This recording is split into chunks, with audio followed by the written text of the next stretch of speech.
শ্রাবণের আকাশ মানেই তো একটু আধটু ধোঁয়াশা, মেঘের লুকোচুরি আর ভ্যাপসা গরমের হাত থেকে স্বস্তির পরশ।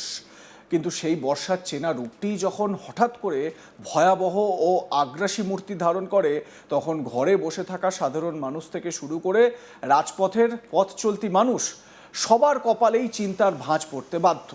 ঠিক এমন এক থমথমে ও চরম দুর্ভোগপূর্ণ আবহাওয়ার মধ্যে দিয়েই পার হচ্ছে 2026-এর জুলাই মাসের শেষ সপ্তাহটি। আলিপুর আবহাওয়া দপ্তরের পূর্বাঞ্চলীয় অধিকর্তা হাবিবুর রহমান বিশ্বাসের সাম্প্রতিক সতর্কবাণী এবং দপ্তরের সর্বশেষ বুলেটিন অনুযায়ী বঙ্গোপসাগরের বুক চিরে ধেয়ে আসা গভীর নিম্নচাপটি এখন আরও শক্তি সঞ্চয় করে অতি গভীর নিম্নচাপে পরিণত হয়েছে। আর মাত্র কিছুক্ষণের মধ্যেই এটি সরাসরি সাগর দ্বীপের উপকূল এলাকা অতিক্রম করতে চলেছে, যার সরাসরি এবং ভয়ঙ্কর প্রভাব পড়তে শুরু করেছে বাংলার দক্ষিণ প্রান্ত থেকে শুরু করে উপকূলবর্তী জেলাগুলিতে। সোমবার ও মঙ্গলবার এই দুদিন দক্ষিণবঙ্গের মানুষের জন্য কার্যত অগ্নি পরীক্ষার সমান। উত্তর থেকে দক্ষিণ এক লহমায় বদলে যাওয়া এই আবহাওয়া পরিস্থিতি আমাদের জলবায়ু পরিবর্তন এবং বর্ষার চরম রূপটিকে ফের একবার চোখের সামনে এনে দাঁড় করিয়েছে। আলিপুর আবহাওয়া দপ্তরের অধিকর্তা হাবিবুর রহমান বিশ্বাস সংবাদ মাধ্যমকে জানিয়েছে যে রবিবার 26শে জুলাই পর্যন্ত উত্তর বঙ্গোপসাগরে যে গভীর নিম্নচাপটি অবস্থান করছিল তা গত 24 ঘন্টার মধ্যে ঝোড়ো গতি এবং মেঘের সঞ্চার বাড়িয়ে আরও শক্তিশালী হয়ে অতি গভীর নিম্নচাপের রূপ নিয়েছে। আবহাওয়া বিজ্ঞানের ভাষায় এই ধরনের সিস্টেম যখন উপকূলের খুব কাছাকাছি চলে আসে, তখন তার জেরে বায়ুমণ্ডল যে চরম অস্থিরতা তৈরি হয়, তার সাময়িক স্বস্তির বদলে বড় ধরনের বিপর্যয় ডেকে আনতে পারে। এই অতি গভীর নিম্নচাপটি বর্তমানে একবারে সাগর দ্বীপের কাছাকাছি এসে পৌঁছেছে এবং সোমবারের দিনের মধ্যেই এটি হলদিয়া অঞ্চল ও তৎসংলগ্ন উপকূলীয় রেখা অতিক্রম করে স্থলভাগে প্রবেশ করেছে। আর এর ফলস্বরূপ সোমবার সারা দিন এবং মঙ্গলবার জুড়ে দক্ষিণবঙ্গের জেলাগুলিতে মুষলধার বৃষ্টির তাণ্ডব চলার প্রবল সম্ভাবনা রয়েছে।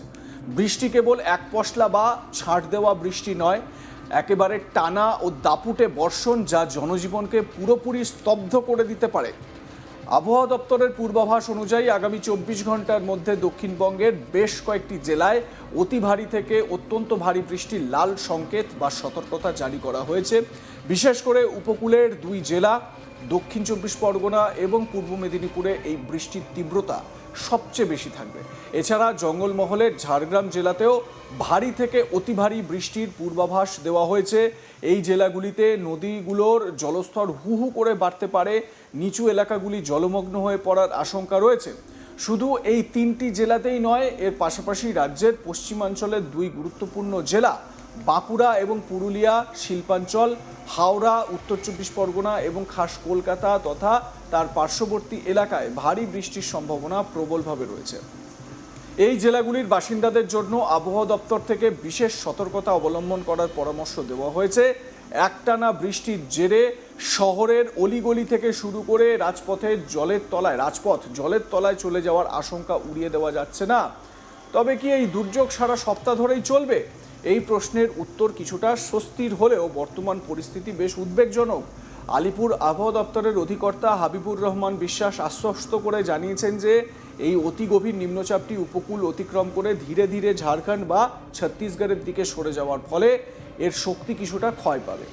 অর্থাৎ আর মাত্র দুদিন পর থেকেই, অর্থাৎ আগামী 48 থেকে 72 ঘন্টা কাটলেই পশ্চিমবঙ্গ অর্থাৎ দক্ষিণবঙ্গের দক্ষিণ অংশের জেলাগুলিতে বৃষ্টির তীব্রতা অনেকটাই কমে যাবে। কিন্তু তার আগের এই 48 ঘন্টা দক্ষিণবঙ্গের মানুষের কাছে অত্যন্ত সংবেদনশীল এবং কঠিন সময়ও। প্রকৃতির এই রৌদ্রহীন, অন্ধকারাচ্ছন্ন ও অবিরাম বর্ষণের চাদরে ঢাকা দিনগুলোতে সাধারণ মানুষকে মারাত্মক সতর্ক থাকতে হবে।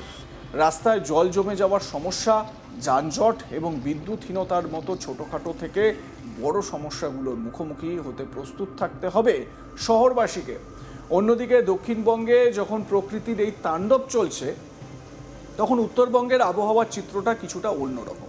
গত কয়েকদিন ধরে উত্তরবঙ্গের জেলাগুলিতে বৃষ্টির পরিমাণ কিছুটা কম ছিল, পাহাড়ি নদীগুলোর জলস্তর বা সমতলের আবহাওয়া কিছুটা স্থিতিশীল, কিন্তু এই স্বস্তিও দীর্ঘস্থায়ী হচ্ছে না। আবহাওয়া দপ্তরের খবর অনুযায়ী মঙ্গলবার থেকেই উত্তরবঙ্গের ওপরের দিকে থাকা 5টি প্রধান জেলা দার্জিলিং, কালিম্পং, আলিপুরদুয়ার, কোচবিহার এবং জলপাইগুড়িতে আবার নতুন করে বৃষ্টিপাত তীব্রভাবে বাড়তে শুরু করবে। দক্ষিণবঙ্গের নিম্নচাপের পরোক্ষ প্রভাব বা মৌসুমী অক্ষরেখার উত্তরমুখী স্থানান্তরের ফলেই উত্তরবঙ্গে ফের বৃষ্টির এই নতুন স্পেল শুরু হতে চলেছে। পাহাড়ি এলাকায় ধস নামার একটি চিরন্তন ঝুঁকি উত্তরবঙ্গের ক্ষেত্রে সবসময় থাকে, বিশেষ করে যখন নাগাড়ে বৃষ্টি শুরু হয়।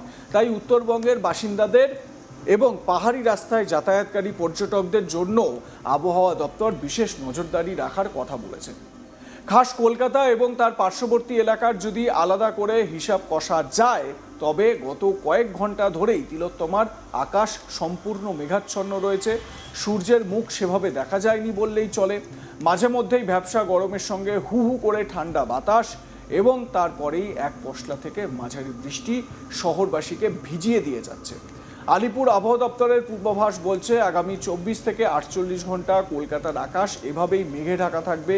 শহরের বিভিন্ন প্রান্তে বিক্ষিপ্তভাবে কয়েক পশলা হালকা থেকে মাঝারি বৃষ্টি তো বটেই, সঙ্গে কিছু জায়গায় ভারী বৃষ্টিরও সম্ভাবনা রয়েছে। কলকাতার নিকাশি ব্যবস্থার পুরনো ত্রুটিগুলোর কথা মাথায় রেখে পুরসভা ও প্রশাসন ইতিমধ্যেই সতর্কতামূলক পদক্ষেপ নিতে শুরু করেছে।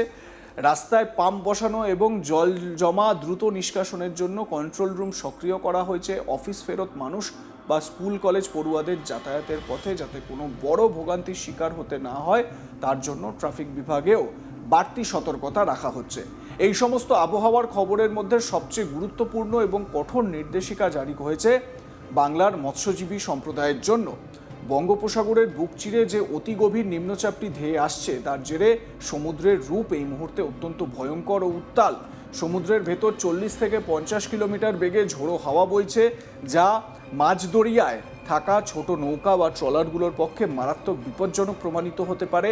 এই কথা মাথায় রেখে আলিপুর আবহাওয়া দপ্তরের পক্ষ থেকে পরিষ্কার জানিয়ে দেওয়া হয়েছে যে সোমবার পর্যন্ত কোনো অবস্থাতেই যেন কোনো মৎস্যজীবী সমুদ্রে পাড়ি না দেন।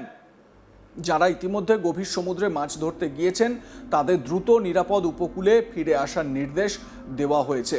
কোস্টগার্ড এবং মৎস্য দপ্তরের পক্ষ থেকেও ঘাটে ঘাটে মাইকিং করে এই সতর্কতা প্রচার করা হচ্ছে, যাতে একটুও অসাবধানতার কারণে কোনো বড় ধরনের ট্র্যাজেডি না ঘটে যায়। ইতিমধ্যেই পশ্চিমবঙ্গে এই রকম একটি ট্র্যাজেডি সম্প্রতি ঘটেছে। সমুদ্রে যারা মাছ ধরতে যান, সেই সমস্ত মৎস্যজীবীদের এই ট্রলার ডুবি হওয়ার জেরে মৎস্যজীবীদের মৃত্যুর ঘটনা ঘটেছে। পূর্ব মেদিনীপুর জেলার মৎস্যজীবীরা রয়েছেন, ওড়িশার বেশ কয়েকজন মৎস্যজীবী রয়েছেন, এছাড়াও হাওড়া নদিয়ার মৎস্যজীবীরা তাদের এই ট্র্যাজেডিতে জীবন শেষ হয়েছে। মুখ্যমন্ত্রী শুভেন্দু অধিকারী তাদের পরিবারের প্রতি সমবেদনা জানিয়ে আর্থিক সহায়তা ঘোষণা করেছেন 5 লক্ষ টাকা করে। মোদী সরকার বা কেন্দ্রের সরকার 2 লক্ষ টাকা করে আর্থিক ঘোষণা করেছেন। শুভেন্দু অধিকারী এই পরিবারগুলোর বাচ্চাদের পড়াশোনার জন্য মাসে 4,000 টাকা দেওয়ার কথা ঘোষণা করেছেন। এমনকি যেখানে যারা যোগ্য, কেউ অন্নপূর্ণা যোজনার যোগ্য যদি থাকেন বা কেউ যদি বার্ধক্য ভাতার যোগ্য থাকেন, তাদেরকে সেই রকম প্রকল্পের সুবিধা দেওয়ার কথা ঘোষণা করেছেন। তবে মৎস্যজীবীদের জন্য এটা কিন্তু খুব দুর্যোগপূর্ণ একটা বিষয়। আপনারা প্লিজ সাবধানতা এবং সতর্কতা অবলম্বন করুন। লাইক, কমেন্ট, শেয়ার করে আমাদের মতামত জানাতে ভুলবেন না। দেখতে থাকুন আজ তাক বাংলা।